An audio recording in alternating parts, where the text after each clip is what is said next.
Hello viewers, I am CP Singh Shah. Today I am with question number 1, exercise 13.1, and which is from class 10th mathematics, and the board is CBSE and CERT. और देखिए हमने बात cube की है. What is the question? सबसे पहले हम question को एक्सप्लेन करते हैं. Two cubes each of volume 64 centimeter cube. I mean in this question these are two cubes. Cube हमने भी ये बनाया है और ये क्वेश्चन हमने सैम्पल पेपर से लिया है. Okay. 64 centimetre cube are joined. इन दोनों का वॉल्यूम 64 सेंटीमीटर है और इन दोनों को अलग अलग थे, फिर इनको एक में ज्वाइन कर दिया. First cube second. End to and.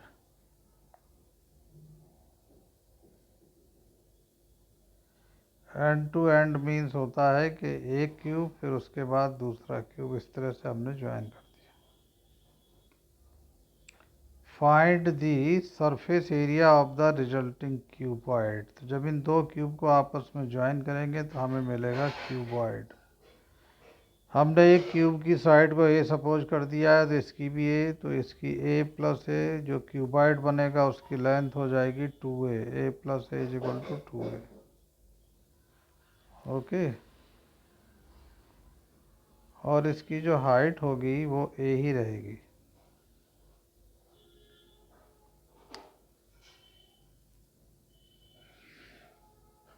2a हो जाएगी इसकी length.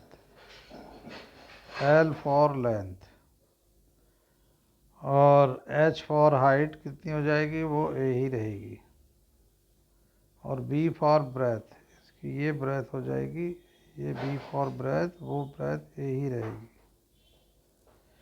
I means if A is the side of the cube, then when two cubes are joined together, then total resulting figure would be a cuboid. और ये cuboid बन गया. ठीक है.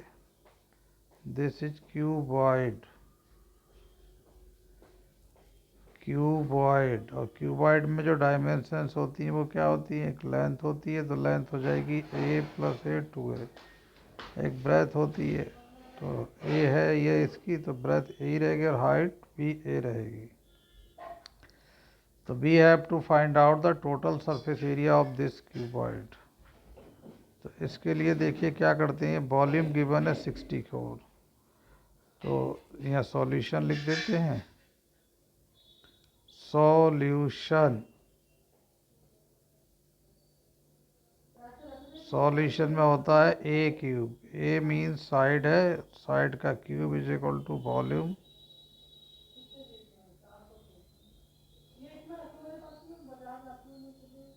Volume of cube.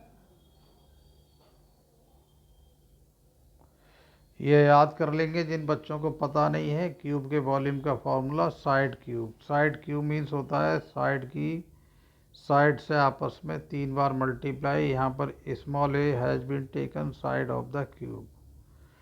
और देखिए बेटा, जब वॉल्यूम गिवन है तो हम वॉल्यूम को इधर लिखेंगे और इसका फॉर्मूला इधर लिखेंगे. और वॉल्यूम जो अगर फाइंड आउट करना होता तो वॉल्यूम को लेफ्ट में लिखिए और ये ए क्यूब राइट में लिखिए. इससे बेनिफिट होता है. तो देखिए क्या हुआ. Therefore A cube is equal to volume 64 है तो 64 लिख दिया. अब दिस इज ए क्यूब, तो ए कैसे आएगा? Cube root of 64. Cube root का साइन स्क्वायर रूट की तरह होता है, बस फर्क ये है यहाँ 3 आएगा. ओके. और 64 का क्यूब रूट कितना होता है सभी बच्चे जानते हैं. जो नहीं जानते उनको हम सिखा देंगे. 4 होता है.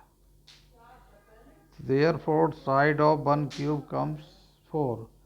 अब देखिए कैसे क्यूब रूट निकालेंगे. हम 64 के फैक्टर्स करेंगे, प्राइम फैक्टर्स. 2 से 64 32, फिर 2 से ये आएगा 16, फिर 2 से आएगा 8, अगेन 2 से। We are doing prime factors of 64। तो लास्ट में जब 1 आ जाएगा तो छोड़ देंगे। तो देखिए इसमें ट्रिपलेट बनाते हैं। क्या बनाते हैं? ट्रिपलेट। ट्रिपलेट बनाते हैं। तो देखिए एक ट्रिपलेट तो 2 का ये बना, आई मीन 2 का 3 के ग्रुप एक ये बना। तो 2 और 2 इनकी मल्टीप्लाई होगी तो 2 2 जा 4, इस तरह से स्क्वायर रूट आ जाएगा। Therefore I have written cube root of 64 as 4 centimeter. So this 4 centimeter is the side length of side of one cube. Now the dimensions of resulting cuboid. यहाँ लिख सकते हैं for cuboid.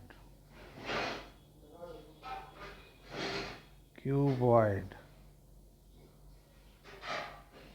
So for जो cuboid बना है उसके बारे में अब हम बात करते हैं। When we join two cube together we get a cuboid। तो अब उसकी लेंथ कितनी मैंने समझाई थी, एक्सप्लेन करी थी, 2 है। अब ए की वैल्यू 4 है तो 2 इंटू 4 2 जा 8 आ जाएगी, 8 centimetre. And breadth is the same, B for breadth A ही है, A means 4 centimetre. And height is H for height, भी ए है, ए मीन्स ए की वैल्यू आ गई 4 सेंटीमीटर। ओके अब क्या फाइंड आउट करना है आपको? Surface area of cuboid. देखिए यहाँ पर समझ लीजिए, surface area, find the surface area of the resulting cuboid. Surface area means होता है टोटल सरफेस एरिया। तो देखिए करते हैं फाइंड आउट, हम थोड़ा स्पेशल कलर से लिखते हैं। देयरफॉर हम सरफेस एरिया लिखें या फिर टोटल सरफेस एरिया, बात एक ही है। Surface area of cuboid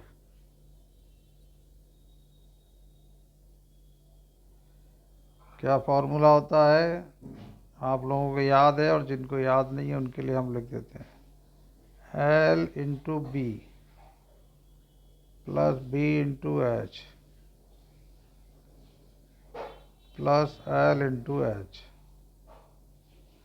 okay, इसको याद करने की एक ट्रिक भी है, कन्फ्यूजन होता है कुछ बच्चों को। तो एक सर्कल सा बना लो, यहाँ L लिख लो, यहाँ B लिख लो, यहाँ H लिख लो। ये B है, चलिए B यहाँ लिख लेते हैं, और ये H है। तो यहाँ से स्टार्ट करिए। तो L into B plus B into H plus H into L कहिए, या फिर L इंटू एच। तो देखिए आ गया, सबसे पहले 2 और ब्रैकेट के अंदर L into B plus B into H plus H into L कहिए, या फिर L इंटू एच। अब इनकी वैल्यू पुट कर देते हैं। What is the value of L? 8। B की वैल्यू कितनी है? 4। फिर बी की वैल्यू कितनी है? 4। एच की वैल्यू कितनी है? 4। फिर एल की वैल्यू कितनी है? 8। और एच की वैल्यू कितनी है? 4। ओके, देखिए कहाँ से आ रहा है, कोई दिक्कत की बात नहीं है। ये देखिए this is L, L for length. तो एल की जगह 8 आ गया, बी के प्लेस पर 4 आ गया, बी के प्लेस पर फिर 4, एच के प्लेस पर 4, एल के प्लेस पर फिर 8 आ गया। अब इनकी कैलकुलेशन कर लेते हैं। तो कैलकुलेशन करने के बहुत तरीके हैं, लेकिन अब आप 10th में आ गए हो तो बहुत अच्छी है। देखो आप ध्यान से, 4 4 4 कॉमन है तो कॉमन ले लो। तो ब्रैकेट में क्या रह जाएगा? 8 प्लस 4 प्लस 8, 2 4 जा 8 हो गया, और ब्रैकेट में 8 8 16 4 20। कैसे हो गया देखिए, 2 की 4 से मल्टीप्लाई, 2 4 जा 8, 8 + 4 12, 12 + 8 20 और ब्रैकेट मीन्स मल्टीप्लाई आ गया भाई इज इक्वल टू क्या आ गया आंसर आ गया इज इक्वल टू 20 20 की 8 से मल्टीप्लाई कितनी हो जाएगी भाई 160 और यूनिट आएगा सेंटीमीटर में है गिवन डायमेंशन तो centimetre square. Okay very good आपने पूरा क्वेश्चन समझ लिया आपने बहुत ही अच्छे से समझा इसके लिए थैंक यू। और बस एक काइंड एडवाइस है नंबर 1 तो हम यह स्लो बिल्कुल स्लो मैनर में आपको दोबारा से इस क्वेश्चन को दिखाते हैं और no doubt please question important है सो आप लोग इसको तैयार जरूर करें। देखिए स्लो स्पीड में देखिए ऐसे ऐसे ऐसे ये सारा हम एक्सप्लेन कर चुके हैं और आपको समझ में भी आ गया है और आप लोग बहुत अच्छे बच्चे हो ज़रूर इसको तैयार करोगे। ओके रजिस्टर में करोगे। Thank you.